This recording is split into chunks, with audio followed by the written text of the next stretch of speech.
Ya saudara, kita kembali lagi di Sapa Lampung, masih bersama saya Siti Tania dan juga narasumber saya yang luar biasa hari ini ada Bunda Septi.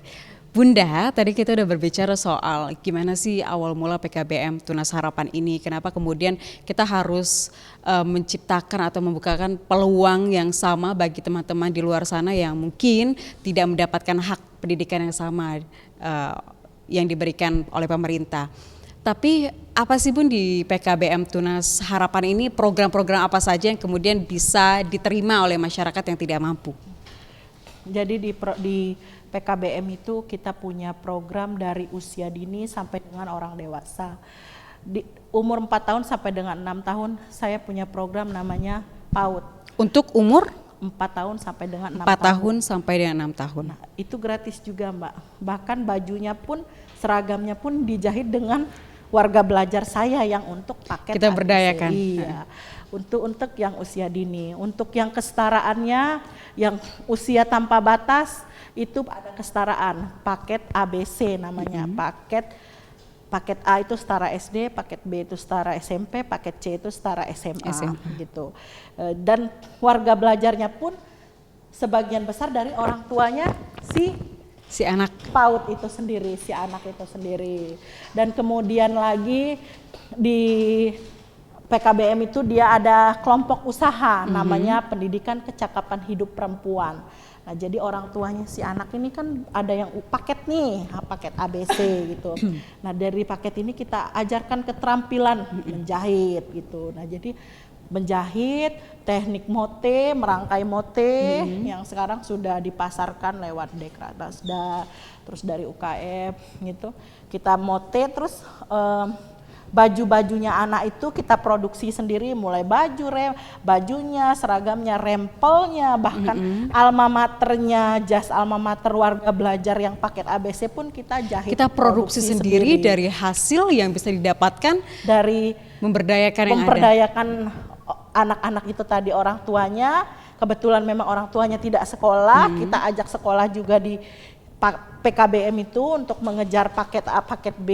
Nah, terus kita ajarkan untuk keterampilan sehingga lulus nanti mereka harus punya keterampilan, tidak hanya ilmu yang didapat, tidak hanya ijazah saja yang didapat, tapi melainkan siap kerja ke dunia luar. Baik gitu. Bunda ini kan pasti butuh usaha yang luar biasa untuk bisa merangkul teman-teman. Terkadang mereka walaupun tidak mampu, namun niatnya juga untuk mendapatkan pendidikan juga terkadang mereka masih susah begitu Bun. Gimana cara Bunda untuk bisa merangkul teman-teman di masyarakat? Untuk merangkulnya dikatakan sulit, memang sulit, tapi dikatakan mudah. Tidak juga mudah karena menyadarkan paradigma mereka bahwa bagaimana pentingnya pendidikan gitu.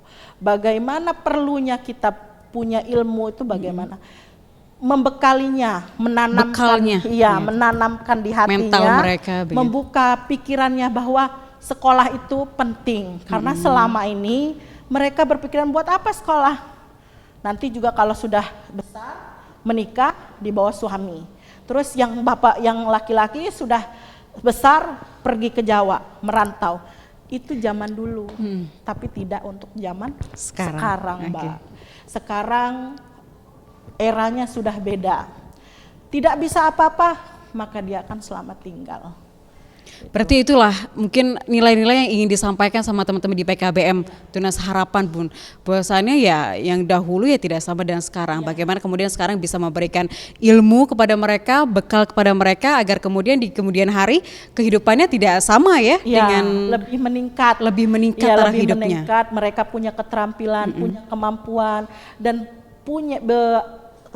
punya kepercayaan diri di faktor sosialnya karena banyak yang bergabung di PKBM itu gagal di sosial, bisa karena ekonomi, karena sosialnya juga. Sosial itu kan bisa mampu di ekonomi, belum tentu dia mampu di sosial. Kadang dua, tidak mampu di ekonomi. Tidak mampu di sosial. Karena apa? Karena dia tidak punya ekonomi, dia tidak percaya diri. Akhirnya runtuhlah faktor sosial. buat apa sekolah, hidup saya tetap seperti ini. Iya. Nah, hal yang seperti itulah yang harus kita rubah pemikirannya, bahwa saya bukan berdiri untuk hari ini, tapi untuk besok juga. Untuk masa depan. Iya, Luar biasa masa sekali. depan gitu.